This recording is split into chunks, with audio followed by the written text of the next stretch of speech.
think there's anything wrong with saying that Palestinian nationalism is a reaction to Zionism. And 47 the same. At every single opportunity, the Palestinians have turned down a state. Assalamu alaikum. Alaikum assalam. Hi, Joseph. Hi. So, Noor? Yes. Yeah. So, I'm new. I've been in the country for 1 year. Tell me a little bit about you, who you are, where you live, and then we'll see how the conversation flows. So my name is Noor Awad. I live in Bethlehem. I am a tour guide since 2014. I guide in the West Bank mostly because of the situation. I'm not allowed to guide groups in Jerusalem because that will require like a special permission from the Israeli army for me to go there. So I can't go to Jerusalem. I can't go to the airport in Tel Aviv or north or south. So because of this situation, I work mostly in the West Bank. I am part of Roots, which is a unique initiative here in the West Bank between Israelis and Palestinians. It's today over 10 years old. I joined in 2016. It was still a new thing. And the idea itself, which is Palestinians and Israelis living on the front lines of the conflict, talking to one another and realizing and opening their eyes to the situation and that this situation is bad for both sides in a way and must change and create a better future, is something considered to be, especially in the West Bank, like unlikely to happen, or some people think it's impossible. But I found about this place, I found about this initiative, and I joined since 2016, and that opened the way for me to get to know people on the other side, I mean Israelis, because until then, in all of my life experience in the West Bank, especially after the Second Intifada, the only Israelis I know were Israeli soldiers. Yeah. Never had the chance to meet with just people, like random people, average citizens maybe. And that's what I do. I'm still part of Roots. I'm still a tour guide. But since then, things are becoming more and more difficult on both levels. And so I guess an interesting place for me to probe would be 2016. You obviously got involved wanting either to learn or wanting an outcome of some sort. 10 years have passed, a decade. A lot's happened, particularly in the last 2 years. It's gone crazy. What's changed for you from then? So why were you involved with Roots then versus why are you still involved now? So when I found about Roots, and I hear the stories of the people who are behind this and the people who are involved in this, I was amazed because it was completely not the typical stories that I grew up with. You know, a Palestinian his brother was killed by the Israeli army, who spent years in jail, and he together founded with other bereaved families from the Israeli side this organization, the Bereaved Families Circle Forum, and they come together and they actually demand from the leadership on both sides to have a political agreement, to reach a political agreement that will secure a better future for both sides. And instead of vengeance and anger and the desire to revenge, those people they don't want the other people to suffer the same thing. That's not the typical story that I hear on my side. When I hear about people going to resistance, to join any Palestinian group and any form of like violent resistance, these kind of events in someone's life motivate them to actually go in certain direction. And here, that's what I mean by I heard about a different example. To also meet with Israeli families and Israeli individuals who actually believe in Palestinian rights, who believe in Palestinian national rights and Palestinian freedom, and they speak in favor of, that's not something that I used to hear before. And that's what I mean, that I found a group of people who are trying to do something in this reality. And for me, this was inspiring because it's the first time I found another way of resistance, let's say, of the occupation that we live under, of this military regime in the West Bank, that is not violent and that is thinking long term as well and thinking about both sides. That's not the type of resistance that I grew up during the Second Intifada and after the Second Palestinian Intifada thinking about.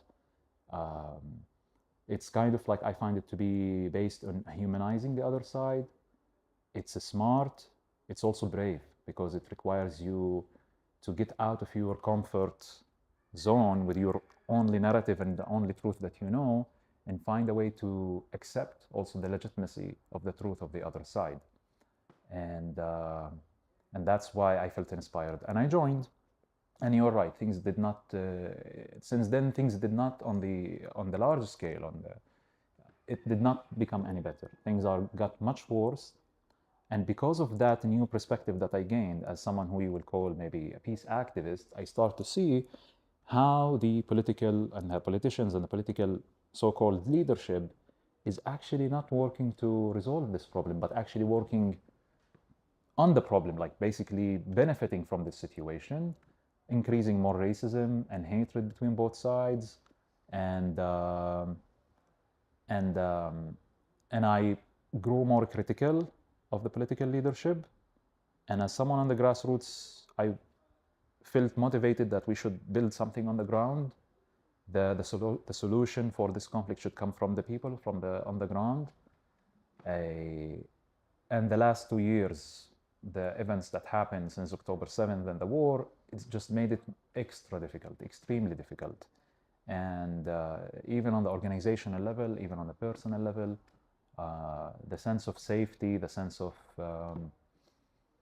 there is this what I can say that I'm occupied in the last 2 years with is the feeling of power, of helplessness, the powerless. Like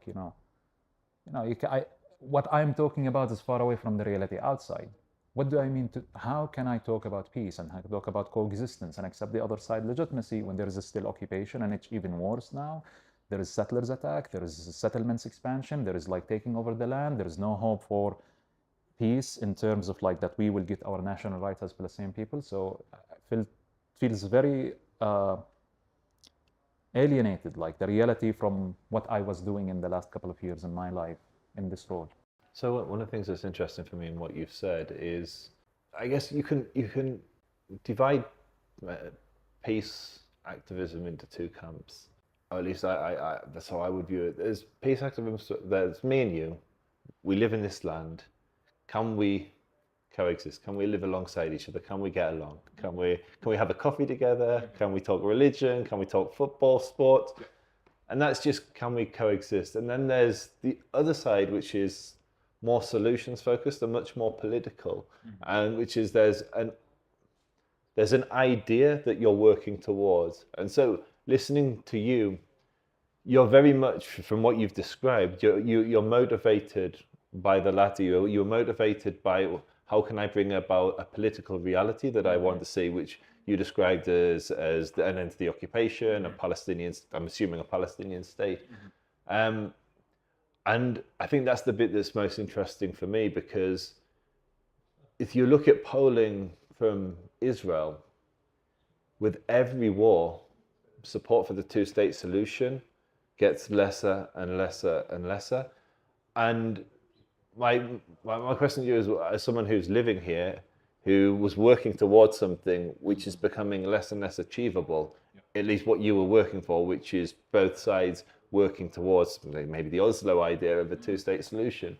Has your thinking shifted at all as you've seen where Israeli society is heading, as you've seen what's happening here, as you've seen the actions of groups that maybe you do or you don't disagree with, but like Hamas, Islamic Jihad, Al-Aqsa, all of these groups that did wage October the 7th and did create the catalyst that lit the spark which has created the war which has engulfed everybody in this region.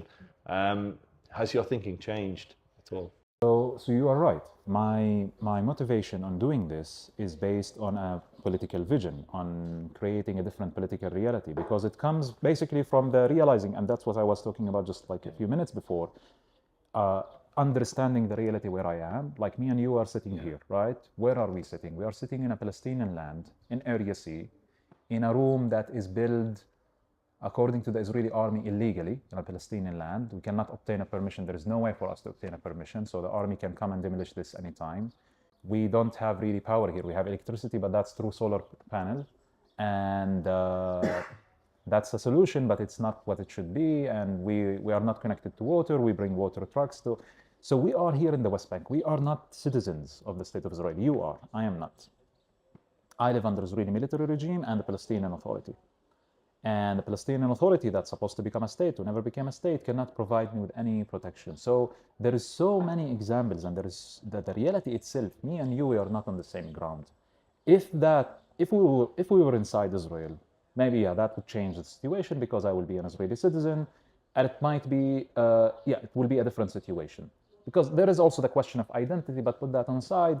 The question of individual rights and collective rights, that's in the heart of it. That's in the heart of it. And when I came here 8 or 9 years ago, if Hanan, Rabbi Hanan, who I met, who was one of the founders of Roots, if he did not acknowledge, like he basically realized there's occupation, but if he did not acknowledge that we should have a partnership that is based on realizing and opening our eyes to the reality, to the political reality, because the politics here also influence the social and the economic reality, and we need to work to change it. I mean, the rest of his story, okay, this is a nice person, but he's still a settler. He lives here at my expense, and by mean at my expense, that every settler here basically actively, when they live in the West Bank, and they build settlements and they build outposts like the one just recently was built here behind our center, is taking more and more land and attacking any possibility for a two-state solution for a Palestinian state. So the fact that the people here, we build this partnership on the desire to change the reality and a desire to find a solution. Now, I'm not saying that the only solution out there is a two-state solution. There are many ways to think about solution, to be creative, but the basic thing is to recognize that there are two people here, the Jewish people and the Palestinian people. Are they both people? For me, yes. Do they have national rights on this land? Yes, to me. Both of them have connection to the land. That's a yes for me. And both of them have the right of self-determination. That's a yes. Now, Palestinian violence have been always part of this conflict. It did not start yesterday. It did not start on October 7th. I can say that maybe it made my job harder as someone who works in grassroots and hoping to create the change from within. The October 7th, the war made it harder. But the events that preceded October 7th, before that and after, is also not less. I mean, the 2 years before, I remember myself, I still remember very like how I'm struggling between the reality outside. I am worried every time I leave Roots. I might be stopped at a checkpoint, something might happen, I don't know. I didn't feel like a sense of security or more security before. Unfortunately, I think I have also to understand, and this is something that I think I understood better now, which is to separate between my view as someone who's a peace activist, my perspective, and the real world outside as well. Because at the end of the day, there is a certain bubble that is created here by doing this work. And it affects both of us, Israelis and Palestinians. So there are, now I don't want to get deep into the analysis of like what happened October 7th and how that, but like we reached to a point in where the Israeli society basically is not thinking about like the Palestinian issue or making peace with Palestinians is not a top priority for the Israelis. And even when the right-wing government that was elected in 2023 in January, you could see that, you know, the members and the parties who are making this coalition are now even talking more, and that was even before October 7th, about like annexation of the West Bank or parts of the West Bank, the next move that they should include Judea and Samaria, all of these kind of things. Like it's also already made my job as a Palestinian much harder, and it's very difficult for me. The moment I joined Roots, 2016, to go out to my community and to say, I'm not just sitting with Israelis, not just any Israelis, but also with Israeli settlers. Why? Because my society understands that Israeli settlers are part of the problem here. And it's hard for me to explain how, I mean, I'm not just talking about someone who's like a peace activist, the head of a peace organization in Tel Aviv, but like settlers in the West Bank. It made it even much more harder, these kind of actions and things from the Israeli side, and also the violence on the Palestinian side. And I know this is a long answer, but I'll say, naturally, when you become a peace activist and you realize that this violence is a cycle and we just like continue to hate one another and dehumanize each other, you want to break off this cycle.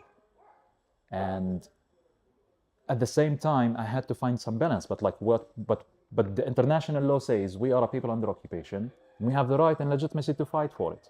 But at the same time, I understand that this violence is not bringing us any closer to our goal in a way. It only generates more hatred. It only generates more dehumanization.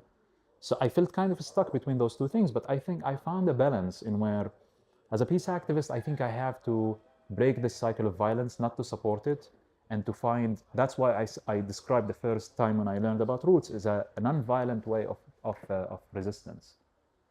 But there is also a problem here, because the other side is also practicing violence in many ways, and they are legitimizing it. The army here is saying the occupation is for security. That's legitimate. But we still live under occupation. 57 years live under the occupation.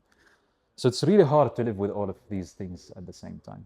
I think one of the things that I find interesting listening to what you describe, it's very difficult for me to. So I'll give you an example. I'm trying to work out, because the focus is what it's like to live under occupation. And one of the things I think that honesty and transparency is the best way to have any conversation, even if it can be a little offensive, or it can just be completely wrong. But one of the things that blows my mind is when I drive down this road and in this car park is the socio-economic picture isn't what I'm told on the internet. So I'll give you an example. If you go into this car park here, you look at the worst car in there, the 10-year-old Peugeot 2008, that's my car, that's all I can afford. And then I look at all the cars with the Palestinian plates, and they're all brand new Kias. I got overtook by a Maybach the other day, $250,000 Maybach with Palestinian plates, overtook by BMW M5s, Range Rovers, a lot of them from Bethlehem. And so what do you mean by, so there's the national aspirations of the Palestinian people, I get that. But then when it comes to the hardships of occupation, for you, as you described as occupation, what are those hardships? That's a very good question. I'll add to what you just said. I think if there was no occupation in the West Bank, and if we were really to be a true independent sovereign state, we would be even richer than what we are right now. We'd be richer, seriously. I mean, think about it. I have a Palestinian Authority passport, right? Almost every country in the world, I need to go, I have to apply for a visa, and like the Palestinian passport is like one of the worst doing passports in the world. It's not really a real country, even though majority of the international community recognizes the state of Palestine. But for example, if we have a Palestinian state in where East Jerusalem is our capital, and that many nations who want to visit Jerusalem, they would require to obtain a visa from the state of Palestine, then they will deal with us the same. Then definitely my passport will be much more powerful, because there are so many tourists from different countries who want to come to Jerusalem, who want to come to Bethlehem, who want to come to Nablus and see those places, see part of the Holy Land. That's just for example from the occupation state, but that's I also feel talking about this is like talking up there on a very high level. Now, it's true. At the same time, when you hear about the internet, about the occupation, I think it's oversimplified. I think people tend to make it like very black and white. It's either very, very bad or very good to them, and that's how people make it. It's not that. It's more complex on the ground. It's more different. It's like you see there is a Palestinian, for example, a Palestinian who spent the last 15 years of his life working hard, making money, working whether in the settlements or in Israel, getting paid more than what they get paid, of course, in the West Bank, but still have to pay over 2,000 shekels for a permission in the black market to get a permission to work in Israel, because there is that kind of like black market thing about the permission, that it even existed. And then he built this nice house on his land, but it happens that this land is partially Area B and partially Area C. And then the army decided to demolish that house, 3 floors or whatever, like very nice house, spent many years to build it. And you say like, why did you do this? Why you don't go build in Area A? But people feel like in Area A, we become more, the real estate prices are going up high, and it's becoming more dense. So there's so many things that the occupation is taking away from us. I don't deny that after the 1967, for sure there was this economic boom in the West Bank. And many people actually left their land, because most of the community before 1967 was made of agriculture, farmers. There's hundreds of villages in the West Bank. And people were shifted to move into labor in Israel. Some even worked hard on themselves, despite that the situation is not also easy, and they got actually well-paid jobs, higher jobs. Doctors in hospitals inside Israel, some of them even from the West Bank, they will become like the head of the laboratory of Jerusalem, for example, like a medical lab. There's few people occupied like really high positions, but most of the people in the West Bank, they do the low jobs, the low paid jobs, yet still they made money with that. But then what happened? In the 1980s, you have Ariel Sharon, who became the agriculture minister, and he basically went back and he used a law from the Ottoman time that says when a farmer leaves his land for over 5 years, I think it becomes a state land. And that's how he legitimized stealing more lands from the West Bank from farmers by doing this. So I think everything comes with the expense. When I see that G-Class or like Range Rover, on one hand, yeah, I am happy that this person is doing well, but I know there's expense. There's price to it, unfortunately. So for you, that price is you're improving your material condition at the expense of your Palestinian national ambition. Yeah. Not just the national ambition. Sometimes it's proving someone's life, an individual, at the expense of the collective. Yeah. That's what it's also is bad. You know, there is a very common belief in the Palestinian society. If you go ask anyone, if someone all of a sudden show like a wealth, like, you know, buy a new car or buy a house, most people will immediately jump to say, he sold land to the settlers. Yeah. He sold land to the settlers, because where would you get all of that money from suddenly, unless you did something like this? You sold land to the settler or property to settler. That point, because that's a really interesting point which you touched on earlier. So you mentioned that the property building in Area A is becoming increasingly difficult because the prices are soaring, because Keynesian economics, the labour costs go up, the living conditions go up, and everybody's investing in this everywhere you can build.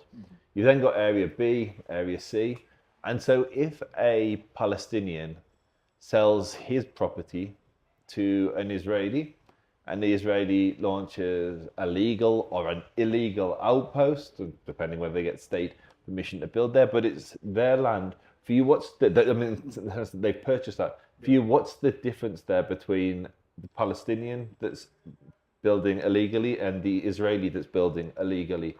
The different thing is that I can go into Israel and build there, whether legally or illegally. Yeah. I can't. There is no way, there is no legal. You know, there was in 2019, I heard about this, there was this rumor, I wasn't sure about it, but there is like a wealthy Palestinian family in Hebron who they have a factory, they run some businesses, and they tried to find a way, because they have wealth, and they tried to find a way to purchase a warehouse, a large warehouse in Jaffa. Now they can't do it themselves, so they had to register it on someone's name with an Israeli citizenship, whether an Arab citizen, Palestinian citizen of Israel, or Jewish. So that's nearly impossible. Like, to do something like this, I can't go myself, and as I told you, I can't go and build inside Israel. So it goes back to this idea when I was a kid, and I first heard about Oslo, and the people older than me, they explained to me Oslo.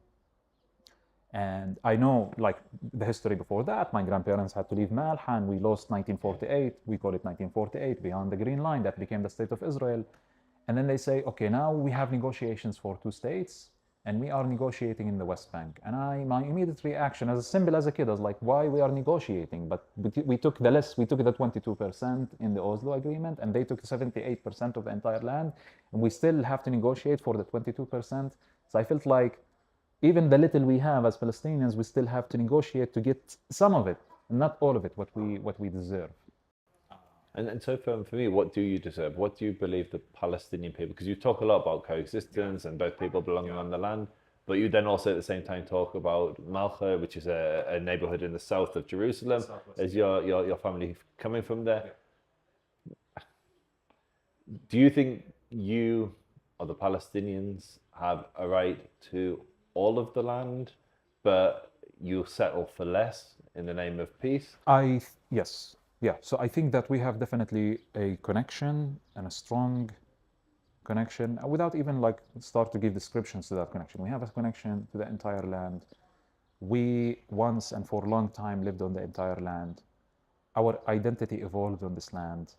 And despite or in spite what happened in 1948, we still, some of us are able to practice that connection. We still have communities who are, with everything happened.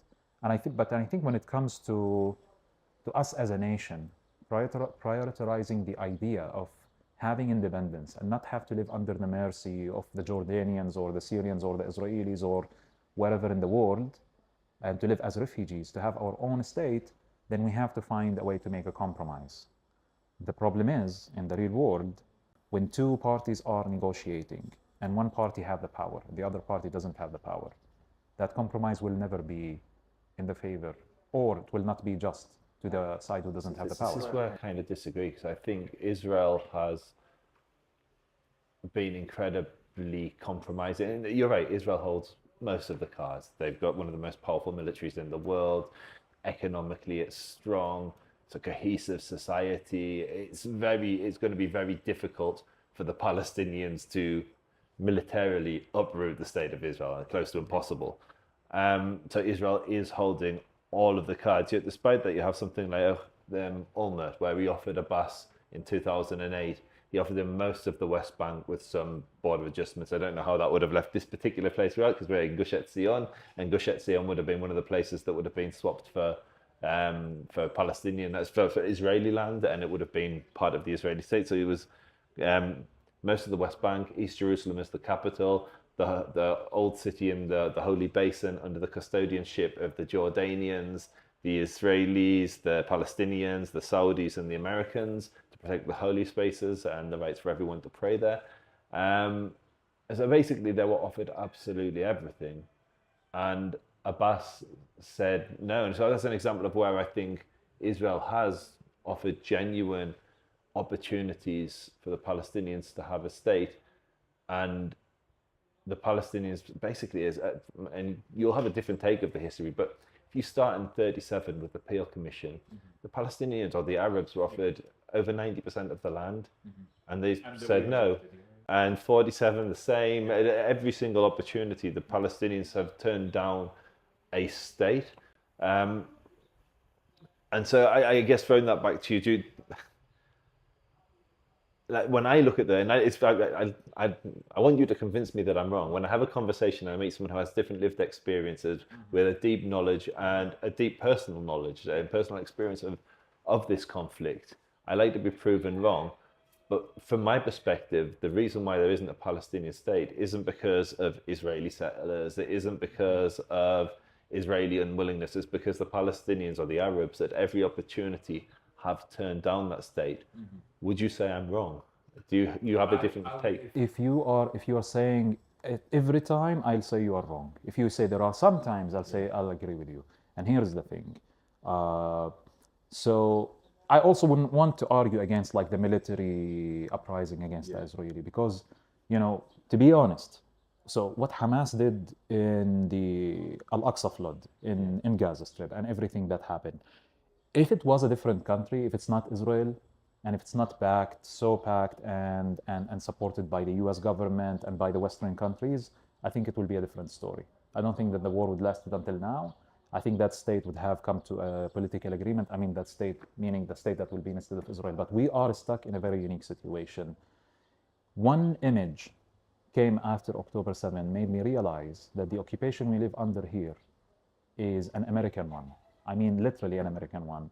They said one of these cargo planes coming from the US, like sending military aid to Israel, they opened the door, the rear door of the cargo plane, and I expected to see, some shipment of weapons, of artillery, of ammunition. And then what came out of that cargo plane was the military jeeps that the Israeli army uses, but not in Gaza. They use it in the West Bank, because there's no way they would drive these jeeps in Gaza with the rockets and the type of fighting, the nature of the fighting that's going on there. And I was like, Israel is a sovereign state, and it's a wealthy nation. It's not a poor country. And yet they still get those military jeeps in the West Bank that they drive from the US. Can they manufacture these jeeps on their own? I mean, it doesn't require, Jordan do them. And I realized at that moment, as, I don't know, absurd, funny, how it sounds to you, that like, if the US is sending these jeeps that the Israeli army using in the West Bank, that's like a very symbolic thing, what I'm saying, but like, just like realize without that American support and immunity and protection, which is nothing, I think nothing like it happened in history, the occupation would not have lasted until now. So this is something important for me to understand and to say about this reality. And this is something I deeply believe in today. If there's a decision in the States, and a powerful decision, a strong decision, a clear decision that this occupation should end and there should be some sort of a political settlement, I think it will happen tomorrow. Even if Israel will not like it, even if it was pressure on Israel, Israel will. That's in the real world politics. Now, to answer your question about the question was about like the history and Palestinians turning away every chance. You are right. Pre-1948, we weren't thinking that we will settle just for part of the land. I mean, why? We understood that the British basically played us, or they fooled us. They fooled the entire Arab Revolution, 1916. They promised Sharif Hussein that he will get all of the land and the Arab revolts.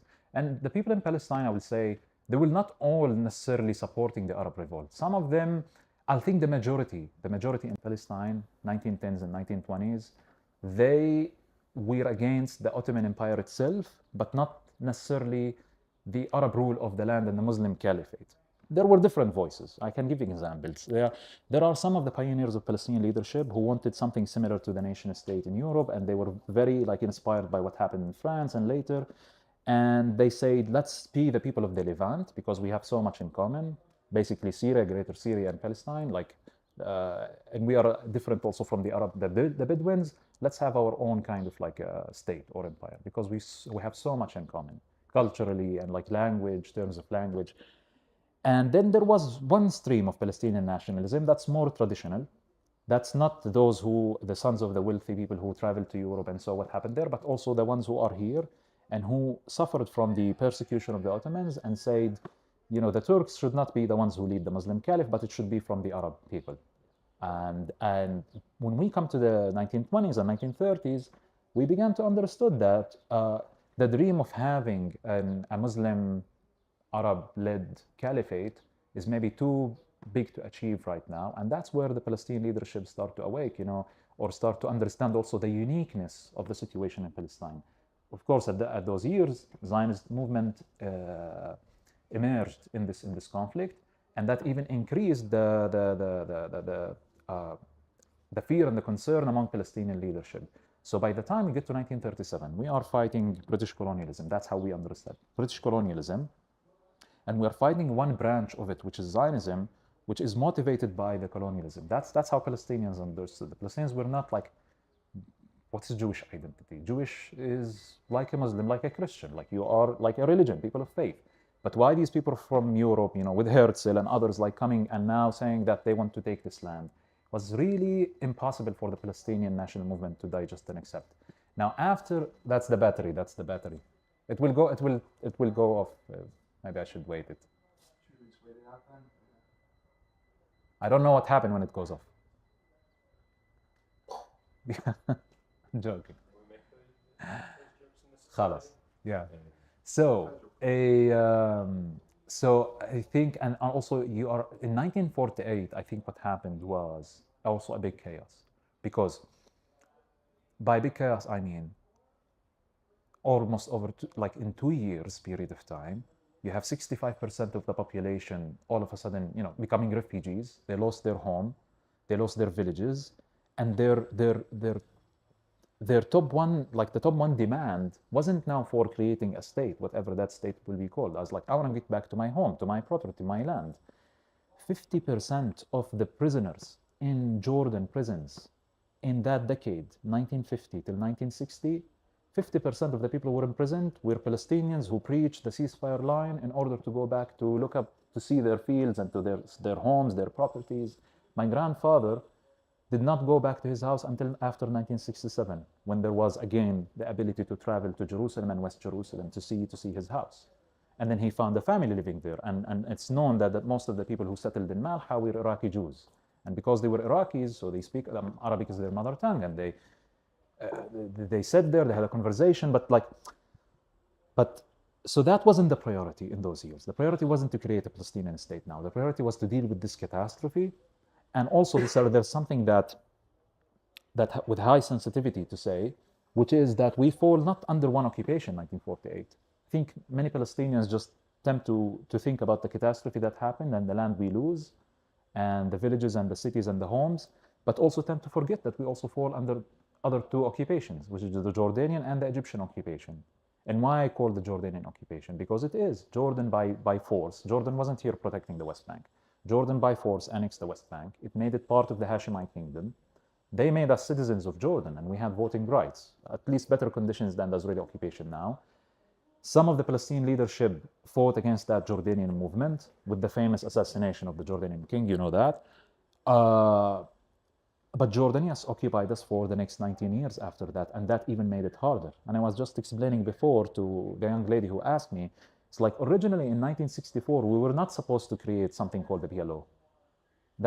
I mean, usually in this situation, you either create a government in exile in diaspora, like when your country is occupied. It happened, like France was occupied by the Nazis, by the Germans. And they had their government in exile that was in London, that was in the UK. So we could not have created that government because that government used to be in Gaza, 1956, and then Jamal Abdel Nasser shut it down because he wanted the pan-Arab national dream that came at our expense. Because one extra state that is against the idea of unifying everyone. So why do we need a Palestinian state? No, we are one pan-Arab national identity. And then you have the monarch in Jordan, who basically wants Al-Aqsa for also personal reasons. He wants the control over Al-Aqsa and the holy sites in Jerusalem. And he killed the dream for Palestinians to have a state. So I think if we were really left alone in 1967 somehow, I think we would have created that state in the West Bank and Gaza. So this is the thing for me is, obviously there's a huge amount of history you've covered. Yeah. And I'm sorry that I'm giving you long answers. And I agree with 50% of it. And you started by describing it as an American occupation, and one of the interesting things, and said if the Americans weren't involved, then peace would have been achieved a long time ago. I actually take the counter view, and I actually think that it's the other way around. The only reason this conflict persists is because of Islam. Mm-hmm. So you've got Masjid al-Aqsa, mm-hmm. and you've got the entire Ummah, and for as long as Al-Yahud mm-hmm. have basically control over Masjid al-Aqsa, that's a thorn in the side of many Muslims in the world. And so a lot of my work is devoted to coexistence between Jews and Muslims along religious grounds. La ilaha illallah, we believe they're very, very similar things. And I think, for instance, if you go back to 1948, the Americans were nowhere to be seen. Your family's from Malcha. The battles around Malcha, Mechochaim, Katamon, these were raging between first civilians and civilians. The early Jewish militias had like one rifle. In 1948, at the beginning of the war, there was one rifle that was shared between every 3 soldiers. I like reading diaries from that period. And so I was reading the diary of someone who was living in Jerusalem, in Talbiah, or that sort of area. And he's describing just the incredible military position that the Arabs had. The Arab Legion, which was the joy. I'm telling you something, you know all of this, but maybe people that are watching our conversations don't. The Arab Legion was armed by the British. It was manned by British officers. Glubb, who set up and actually invented the kafir, the Palestinian national symbol, and the flag was Sykes, another British man. No, exactly. But this is the conversation that's more fun now. And so it was manned by the British. It was armed by the British. The Egyptians had tanks. They had aircraft. And in the early stages of the war, the Zionists had nothing. America was nowhere. Yet miraculously, the Zionists won the 48 war and were able to retain a state. And so... And you believe it's a miracle and it's like it happened, just like a miracle. I'm careful with language of describing things as miracles, because there are logical reasons as to why the Zionists also won that war, despite the huge odds stacked against us, to do with the inability of the Arabs to coordinate, each having their own vested interests, stopping at certain points of the war once they retained the territory, like the West Bank, which they wanted. And also the Israelis, during the course of the war, were able to procure some weapons. They were able to buy a few old Spitfires. And so you can explain away the miracles, but I do actually think it's a miracle that the Jews were able to establish or re-establish our state here. But that wasn't even where I was going. Yeah. And so just because you covered so much things, so you described it as British colonialism, then maybe American colonialism, but you know the history probably better than I do. And so I'm reading an amazing diary at the moment by a guy called Meinerzagen, who was he was the chief political officer of British Mandatory Palestine. He was the guy that recommended Herbert Samuel come and replace the war officers in controlling what was then the colonial British Mandatory Palestine. He was a Zionist. He was a Jew, Herbert Samuel. And it's fascinating listening to him describe, because he's describing the huge opposition he faced, because he's a Christian Zionist, the huge opposition he faced from the British, from from all of the administration here were completely anti-Zionist. They hated the Jews. They saw them as socialists.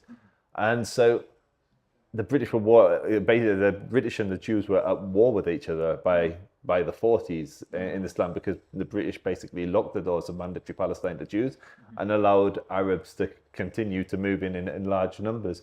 And I think that's the other thing you touched on, which it becomes very interesting from my perspective, is you talk about the deep roots of the Palestinians and the evolution of the Palestinian national identity in this land. And for me, I see it very differently. And this is where, again, I'll throw it back to you to show me how I'm wrong.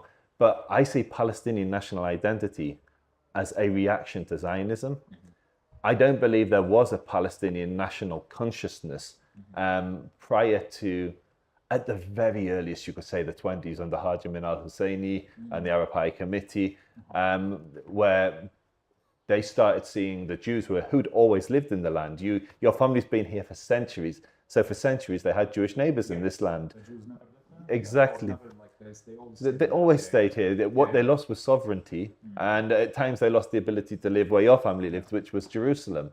But they never left the land. In 1844, Jews were the majority population by then of Jerusalem. Most people, according to Caesar Famine and various consulates, most people don't know any of this history. They just assume Jerusalem was Muslim, Christian, and then many years ago Jewish. But that wasn't the case. Your family would have had Jewish neighbors in Jerusalem without a doubt. And so I see Palestinian national identity as a reaction to Zionism. I don't think it would have existed if it weren't for Jews coming. And originally, and that's the other side of it, you see it as the Palestinians losing land. From the Jewish perspective, when you read the Balfour Declaration, when you look at what happened in the collapse of the Ottoman Empire after World War I, the Jews are expecting all of this land. They're not all of this land, I mean all the way into Transjordan. Yeah. And the first thing, and this is the interesting, like hearing you talking about the Jordanians, is you have the Hashemite kingdom of Jordan. Well, the Hashemites aren't from Jordan. They have nothing to do with Jordan, and they got 78% of British mandatory Palestine. Yeah. And they didn't call it Palestine, they called it Jordan. Transjordan. So here's the thing. Let's start with the first statement. The conflict is because of Islam. I think, and I believe that I can say the same thing about Judaism, that the conflict is because of Judaism. I mean, if Judaism did not exist, if there is no such thing, then Zionism doesn't mean really any sense, except just like a bunch of European colonizers who go for another land, and they will take this land for its resources. Typical like colonialism, but Zionism is motivated by Judaism. Would you agree that Judaism kept the national aspiration of the Jews alive, or would you say that we don't see ourselves, I know you spoke to more Jews than you probably had hot dinners, but we don't see ourselves as a religion, we see ourselves as the people that lived here. Yeah. And so are you, just to understand what you're saying, are you saying that it's the religion that kept that dream alive, or that claim is based on the religion rather than on the history? I think if I say that the conflict is because of Judaism, I think it's also oversimplifying the identity on the other side, meaning the Zionist, Israeli, Jewish identity. And you kind of like pointed to what I'm going to say, because it's much more complicated. It's much more complex than that. And I think there is a theological discussion and debate even within Judaism itself about what is Judaism from the temple era and after the destruction of the temple and after like the exile, and there's a religious theological discussion inside Judaism. That's another different story. So I think it's a component. Religion is a component of an identity here that you cannot forget about and you cannot take away, but you cannot say at the same time it's only because of religion we have the conflict. Like imagine if all of Palestine was actually Christians, then we will not have conflict between Jewish Zionists and Palestinian Christians. No, we will have some of the pioneers of Palestinian nationalism were Christians, and still, and Christians are a small minority today. So no, I think that it's a component. It's one element of the identity. It's a strong, and because in our history here, maybe unlike Europe, there was never really a time where you separate religion from state or religion from the people and the rule. It's hard to exactly think like what happened in Europe and like to create this Palestinian secular national identity. Now there are voices like this. I'm one of the people who I define myself as a secular. I'm not religious. Yeah. Yet at the same time, I mean, being at roots here, I also learned again how religion is important and it's part of this conflict. I also agree that sometimes it makes things more complicated because very often the people who are into religion, and I will say in my society the traditional, they are more closed and they have more barriers to deal with the other. Because I come from kind of this secular humanistic understanding and identity, and I'm open to everyone. I don't have agreement with your faith. I don't think that there's anything wrong with your faith, but I do have a problem with your politics, with your decisions. That's but it's harder for people who are more religious and traditional, who see the truth with their religion, with their faith, and how they relate. And I think that's what I'm saying. What I'm saying by it is Islam, and it's also Christianity. I think the huge support you see from America isn't because of Jewish influence, it's because there's a huge Christian population there that supports Israel, and it's a vote deciding ticket for many of those Christians. I think with Muslims, there's 2 billion Muslims in the world, and this is the third holiest site to them, and it's highly politicized, and it's tied into end times prophecies, and so that's why I'm saying I think if you removed religion and you put our people in Uganda, let's use a controversial talking point, if the Palestinians and the Israelis were fighting over land in Uganda, I think they would have arrived at a solution decades ago, right at the beginning, because it wouldn't have had such huge pressure from the outside world. Yeah. And the other thing you said that I also want to talk about, which is important, I don't think there's anything wrong with saying that Palestinian nationalism is a reaction to Zionism. But I don't think it's the only thing. I think there's an evolvement that happened, and I think that Zionism at some point boosted like this process of evolvement of Palestinian national identity. I think that there was some national conscious before 1920, not because I want it to be or I just like it to be, but I mean, if you go to when Herzl, for example, went to the Sultan Abdul Hamid al-Thani, and he actually suggested, so the Sultan refused. One is out of like the religious kind of like, oh no, this is the Holy Land, this is all like we fought for this and centuries, and like, you know, we liberated Jerusalem should always be under, but also there is like the idea of the local people who are living there who will not accept such thing. They will not accept to just like one day, one night sell their land where they were born and live for generations and have their lives and their dreams and their connection just for some money and leave. That's why in the 1930s and 1920s, the large land sale was from the Arab landowners who owned in Palestine, but they were not Palestinians, they were Lebanese who actually sold the land for. It was much fewer from the Palestinians who sold their land, and when the Palestinians realized that this is part of a political project, that selling the land will actually affect us in the future, not just affect me, my family, but the whole people, then that awareness increased. By the Palestinians didn't own most of the land. That's the whole point. It was the Lebanese. Yeah, and then that was in the Galilee. Yeah. That was in the Galilee in the north. And then you have also to dive deep into the Ottoman policy, because again, the Ottomans, unlike what Muslims and sometimes Palestinian Muslims like to think that the Ottoman Empire was a Muslim empire and we lived a good life, and we only lost because we lost our power, because we turned against the Ottomans, we betrayed them, and then we fall into the hands of the Western power, the Western colonization that also produced to us Zionism and then the state of Israel on our land. And until we go back to that caliphate, to that mindset of the caliphate and the Ummah, we cannot.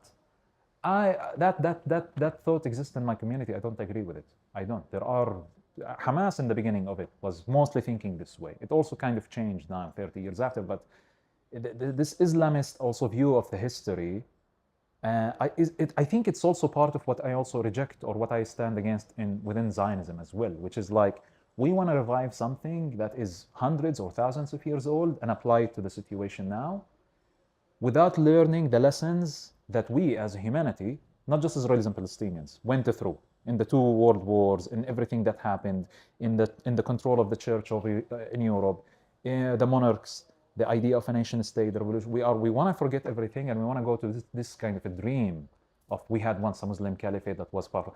It's true. It's true that if we were united as 50 countries or 50, I don't know how many they are, but like we will be powerful. It's like the European Union now.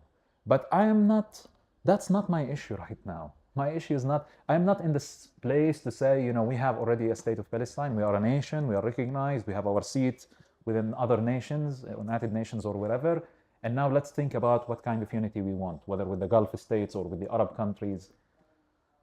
I think that's not realistic, even though it's happening, and there's a big motivation with it. Like, I mean, on both sides, Israelis who want to restore Jewish sovereignty from 2,000 years ago, and Muslims who want to restore Muslim sovereignty. Listen, I many times say here, and this is a thought that maybe I'll say it as I say it always. Like, if Israel in 1967 annexed the West Bank and made it part of Israel, I think that the conflict would be much less violent than it is right now. And I think a kind of a new identity would have evolved in the last 5 decades, where, yes, people will still talk about the history and the different narratives we have and disagree, but it would not be as violent because the current reality that we are living before the Palestinian Authority, I mean, when I hear stories about before the Palestinian Authority, how people used to live, I didn't live this time. I wasn't in the first Intifada. Sometimes people describe, you know what? Sometimes when I was young, I was envious of the people of Jerusalem, of East Jerusalem, because they had the Jerusalem idea and they can go everywhere. And today, if you give me the chance to live in Jerusalem, in the old city or around it, with all of the policies that happens, I'm not envying them. In Bethlehem, it's much more peaceful. I don't want to deal with the border police every day and with their racism and with their practices and everything. And I just can't like deal with all of this. So why I'm saying this? I'm saying that what's happened is also as a result of the choices of the government and the political level, and things could have been much better. Like you said, like today, those people who are driving nice cars, because there was a decision on the political level to make, not to shut things completely down, but to make some sort of life. They made room for life, and it happened. And there is nothing bad about that, and there is nothing that we should be ashamed of. But we have to think about a long-term solution. Now, I think that the conflict has to do partially with problems within the Israeli identity and the Palestinian identity. So, for example, I think when the Israeli identities say, or Israeli voices say that we want the entire land, but we also want a Jewish state, there is a problem here because it's not facing the reality on the ground. You are not facing the reality, or you want to go to kind of solutions that they are like inhumane and barbaric and not. I mean, you want to pretend that the Palestinians don't exist in order to take all of the land. I think, and I'm saying Israel because Israel here is the powerful side. It has to decide what it wants from this land and the people on this land. You can't just take the land and imagine, you know, no one is living on the land other than me. No, there are other people living on the land. So you have to make a decision about that. Yeah, no, and one of the things, I've been here just over a year now, and I've gone from being two-state solution guy to not having a clue what I want the ultimate solution to be. I know that I want there to be a Jewish state, but I also have a whole moral framework of which any solution I subscribe to, I can't compromise that. And so one of the issues I face is like exactly as you described, that the material conditions of Palestinians in Area A and Area B and Area C are better than they've ever been, as far as I can tell. But then you describe there's all other factors in which limit your life, which limit the lives of those that are living here. And I think one of the things that I'm starting to realize with the more conversations I have with people like yourself is that I don't think you have peace activists here, in the sense that you have everybody on either side is ideologically motivated, and most people have a solution. So if I speak to some of the more right-wing settlers, they will tell me that they're fine for the Arabs to live here, provided they're loyal to the state and they don't have citizenship. So that's already an issue, because if you don't have citizenship and you just have residency, you are de facto a second-class citizen, and there's millions of people living here. That's a moral question that anyone who argues, and the counter-argument to that is, well, they've turned down the state at every single opportunity and they've waged war, but I'm speaking to you and you're not a man of war. You're not telling me that you want to wage war against me or my family. You're telling me you want to coexist, but you want a very different political reality. When I coexist in right conditions, Yes. in a conditions that will be good for both sides, I think what Israelis have already is good for them. They have a state. It's now been there for 7 decades. It's doing well, and I think that the Palestinians, we should have the same opportunity. I think that, like every people, we of course have decisions and made mistakes, and some other Palestinians might, by the way, disagree with me. Might say, if we got our own state, it might be a failure state. Why? Because we can see already like the challenges that will be put in front of this state. This was actually a debate during the British Mandate time, when basically the British Mandate was introducing itself as it's here basically because it wants to improve the infrastructure for the people and create like opportunities and create businesses. And some of the Palestinian voices or the leadership say, but like at the end of the day, what they are taking from us is way more precious than what they are giving us. We're living under colonization. We are not free people. And I think that even if we will be a failure state, and I don't think, listen, like I'm not a politician, but like I think it's in the favor of Israel to make a Palestinian state and to make sure that it's a successful state. Because this is going back to what we were saying before, that Israel has made those offers. And so let's say you've not got Abu Mazen. There's a future leader, Barghouti, whoever it may well be. Would you as an individual, would you be okay with a state in Area A and B, Area A, B and C, Area A, B, C in Jerusalem, Area A, B, C and Israel? Like what for you is the minimum viable product? What is the minimum state that you'd be? So here, listen, I am not the expert to decide what is a viable state, but I'll tell you something. So yesterday, after the leaks that came out that Trump might recognize a Palestinian state, you see kind of how like the Israeli government is like stressing and panicking, and like Netanyahu yesterday went out and he basically said several things on a press conference, and one of it he said like Israel will always control the land between the river and the sea, including the Gaza Strip, and will always have security control over the entire area. It's kind of it's not a new statement, but it's also like I'm trying to read into the statement. Like he didn't, according to the Arabic translation I heard, he didn't say sovereignty. It's different. Security control and sovereignty are two different things, I think. Because I don't think he wanted to be, I think he wanted to have I don't think he wants to reject already before he's sure that Trump is not going to do something like this, because I don't think that that Netanyahu, if Trump somehow took such a decision, that Netanyahu is willing to actually stand up against the Trump or something like that. At the same time, you have the Israeli Knesset who voted several times now that we will not recognize a Palestinian state, and the actions on the ground every day that is done intentionally to prevent the establishment of a Palestinian state. And now they are talking about a new road that will connect only Palestinian areas and separate between settlers. So all of what's happening on the ground is not leading to a viable and a normal reality for both sides to live in, for both sides, not just for like not only for, mostly, of course, the Palestinians are paying the high price of it, the highest price. But like for both sides, this is like, I guess what we're getting to, I hear that, but you said your family's from Malka. Yeah. Malka's 100% in Israel, like what maybe others would call Israel. According to who? Yeah, this is. So Malha is 100% in Israel according to the UN, according to the international law. If we accept that this is the base, then East Jerusalem, the old entire city, the entire of the old city, Bethlehem, Gush Etzion, is 100% in Palestine. So this is what I'm trying to get to. So when because you are coming, your object is a Palestinian state. That's why you're here. That's why you're talking to me. You believe that us having this dialogue, I've got a large audience. Heads Up have a large audience. We're having this conversation because we're trying to influence. We're trying to bring about our political vision. And so what I'm trying to understand from you, and it's the thing which is, you clearly came into this conversation and the conversations you've had for over a decade now with that objective. I want to help my people achieve national liberation. Yes. Thinking What's also the minimum- about the future of the other people. Yeah, well, I completely agree, which is why you're in a coexistence, peaceful space rather than many of the forums you could have taken.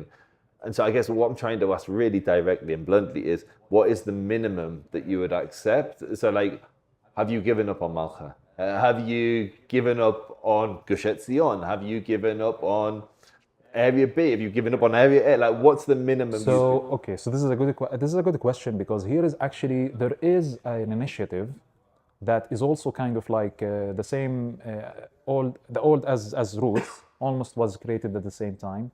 We love maybe in Roots to talk about, because it kind of like reconcile two things that they seem contradicting. One is that the ability to live on the entire land between the river and the sea, and at the same time to secure for each side their right of self-determination.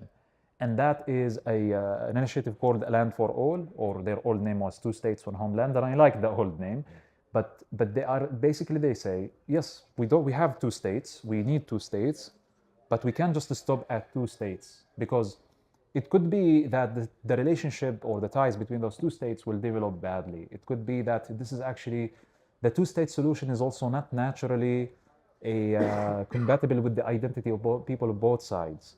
Because even if for like practical, pragmatic reasons, I would say I'll give away Malha, and I have a state here in Bethlehem in Palestine, but I will also tell my children that we are originally from Malha, that will always be where we are from. So what to do with that? What to do with it? They propose, I think, a fascinating idea, which is to have two states, that they both have a confederation, similar to the EU, where both countries have soft borders, open borders. They can go from one side to other. They can live in either side regardless of their citizenship, meaning that you can stay here, live as an Israeli citizen in the state of Palestine. You vote in Israeli elections. You vote here in local Palestinian elections, municipality or whatever, and you can live your entire life here. You have that right, because the two states, the two countries are in one confederation. Besides, they proposed like a solution for the security, the borders. Not everyone has, I don't think that there is the perfect solution. But this idea of two states living in confederation became my dream after I joined Roots. Like before I joined Roots, I wanted two-state solution based on what the international law and the international legitimacy give us. The international legitimacy gave Israel what Israel is today. They gave them their country. They gave the Jewish people. And now we still don't have our right of self-determination. But after I joined Roots and I started to think about both people, both sides, I was like, wow. I stopped with myself and I imagined.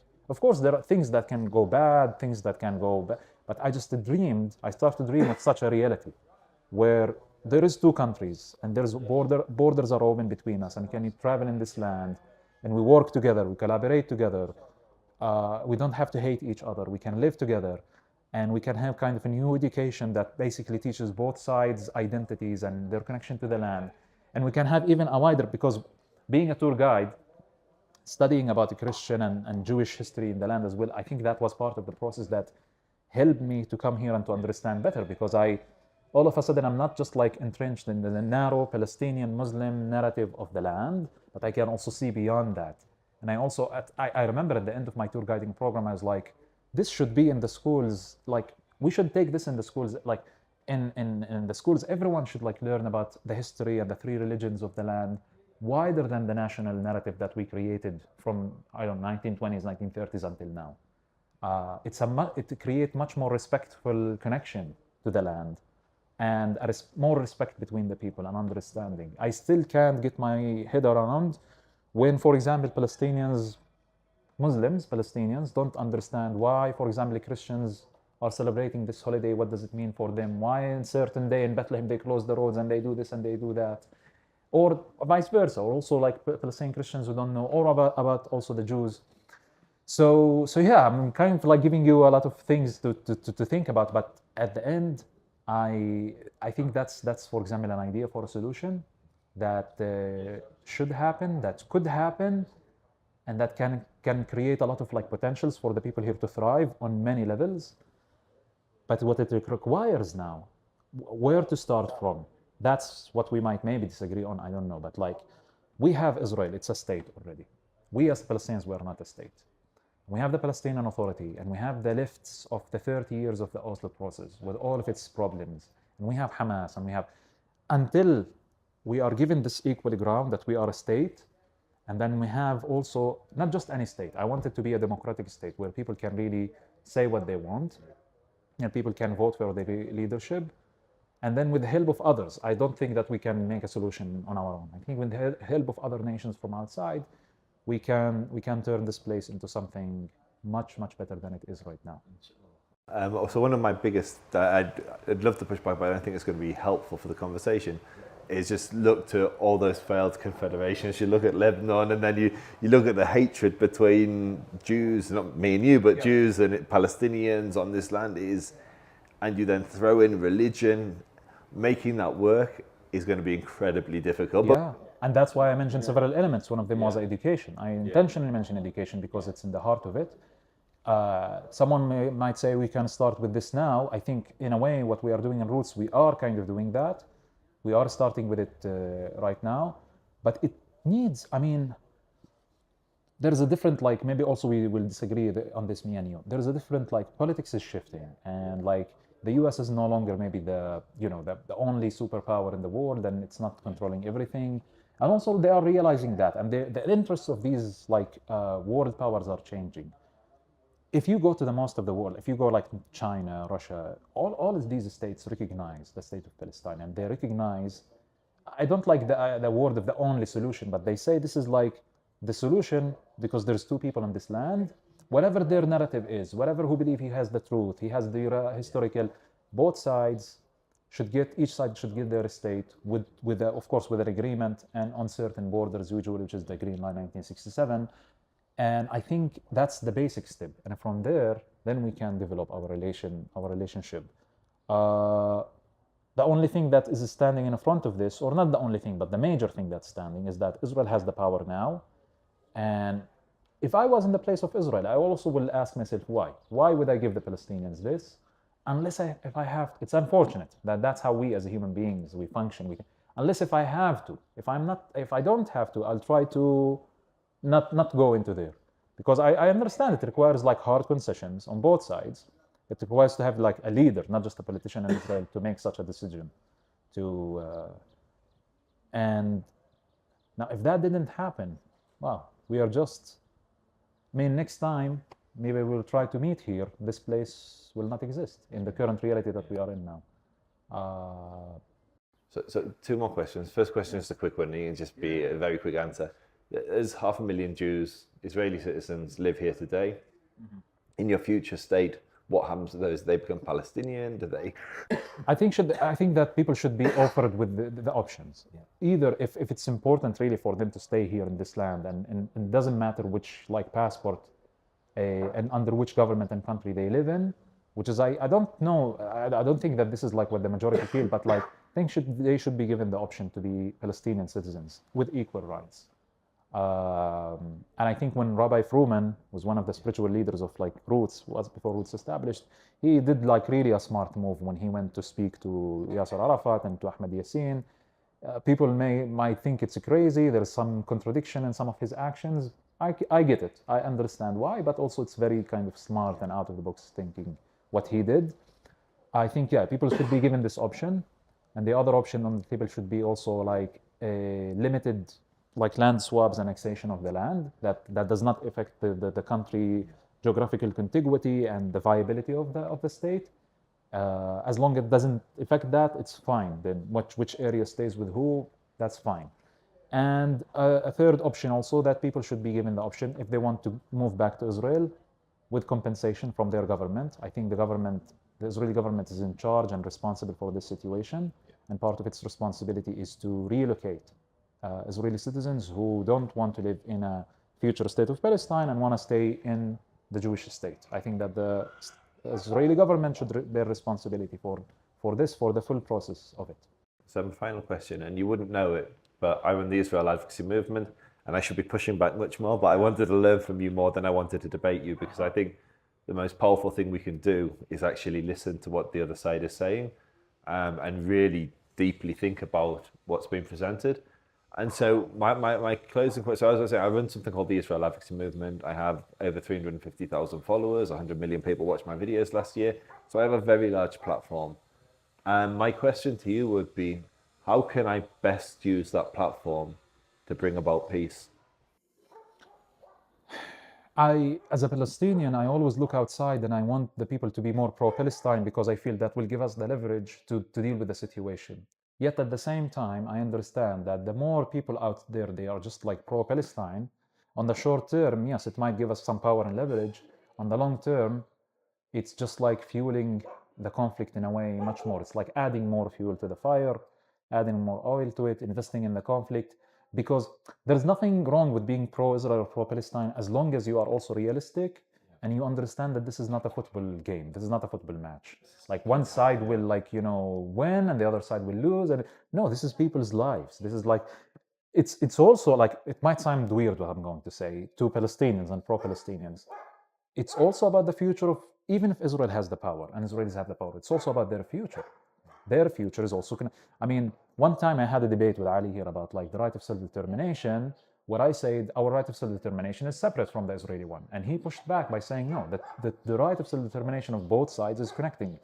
No one can have right of self-determination. We, the Palestinians, we cannot have right of self-determination without the Israeli Jews having right of self-determination. And without us making sure that they should have also, they have it already, but like, you throw all the Jews into the sea, and then you give that's but that's the realism that I'm talking about. Palestinians are not going to just give up and leave their land and their homes. Yeah. Israelis are not going to give up and leave their lands and their homes. People outside must understand that, and they must choose. Okay, I want to be pro-Israel because I think that the Israeli government is like facing a unique situation. They are facing all of this hostility, whatever, blah blah blah. But yes, at the end of that, I also need to understand that it's part of being pro-Israel that I also be pro-Palestinian rights as well, and that Israelis and Palestinians find a peaceful way to live together here. And the same thing applies for Palestinians, which is, I know that is very hard to say because you have to go through a certain experience to get that, it's a personal experience to get. I understand how people can be extreme outside, sometimes maybe more than here, sometimes more than the people here, and also unrealistic in what they propose as a solution. I also think the extreme outside fuels the extreme here. And I spoke about Islam, but it's much more than Islam. So if you look at any pro-Palestinian organization in the UK, in America, what map do they have as Palestine? What do they say? From the river to the sea. And so when you sell the dream to the Palestinians, say someone living in Gaza City, that actually the entire world is with you from the river to the sea, you will get back 48 land as it would be described. That sets a belief that, well, maybe this will come. But then you go to Tel Aviv and you look around and you see these huge cities with millions of people and just, it's not going anywhere. And so by selling this false dream and fueling the conflict, you actually just inflame things further. You're not putting out fires, you're setting fires, and you're setting both of our people up for failure. I agree with you. So to come back to me, my platform, large platform, what can I do? What's the one message you would like to see Jewish, hardcore Zionist influencers who are reaching large numbers of Jews, non-Jews, Christians, Muslims, Hindus around the world? What would you like to see those that are on the enemy side, the Zionist side? What would you like to see them There's say? many things I can tell you already. One thing I don't know if you will do it or you, but like We'll see something what it is. to suggest. Maybe you already did it. I don't know, but it will be completely unexpected and unique if you yourself mention in your platform that Palestinian people have connection to the entire land, as we, the Jewish people. I've said that many times. So that's, I say some Palestinians go back, ancient, some descend from Jews, Yeah. some descend from Christians, some from pagans, others came more recently. But just like the Jews, many Jews flooded many Arabs. But 100%, anyone who watches my content knows that I say that the Arabs living here, there were Arabs living here before we established the state, and there were Arabs living here after we established the state. So, and I think that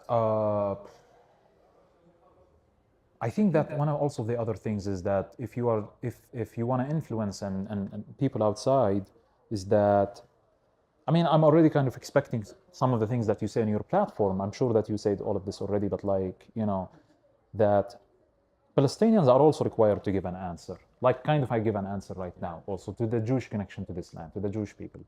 what we are willing to accept, what we are willing to give the other side. Because as I want the other side to recognize my connection, I also recognize the other side connection. That's also important. The pro-Palestinian need to. Now it's very common in the Palestinian and pro-Palestinian side to still till this day, whether intentionally or not, because that's how we get it, which is to differentiate between Zionism and Judaism, and just to say two separate things. And yes, there is Jewish history in this land that we say we appreciate, but it depends on who you are talking to, who you are asking, and who the real Jews, and who the real Jews is. Exactly. So that should be on the table out there. In the pro-Palestinian, I assume not a lot of pro-Palestinian will actually watch you. I get a lot watching, but it's usually rage watching. They're watching to get angry. Yeah. I'll show you some of my content So afterwards. I think that's a kind of a good. I mean, the first time when I heard Hanan speaking here, and like he was like. He's just like calling himself a Zionist, yet at the same time recognizing that the entire land is Palestine. I was like, I couldn't run away from this. I couldn't run away from him. If he just stopped at being Zionist, it will be easier for me to just like, but like when he said that, it was so powerful. The first, I never expected someone to say something like this, and to, not just to say it, to believe in it and to live with it, as he claimed every day that he lives with this. It made me change myself. And as much as I can be angry on the other side, and I still believe what I said, like that this occupation is being supported by the American government, yet at the same time, that doesn't, in my head, take away the legitimacy that there is Jewish people, there is Jewish history of this land. I can't even disagree with how the Zionist movement did, what they did with the history, what they did, how they interpreted it. I can still do that in my mind, but yet still, there is Jewish connection, there's a real, genuine Jewish connection to this land. And this might sound to an Israeli or a Jew like normal, but for a Palestinian to say that from his or her heart it requires a lot. Requires a lot. And yeah. I usually say Jazakallahu khairan, but you're secular. So say Jazakallahu khairan. Thank you. No, thank you, Noah. Thank you.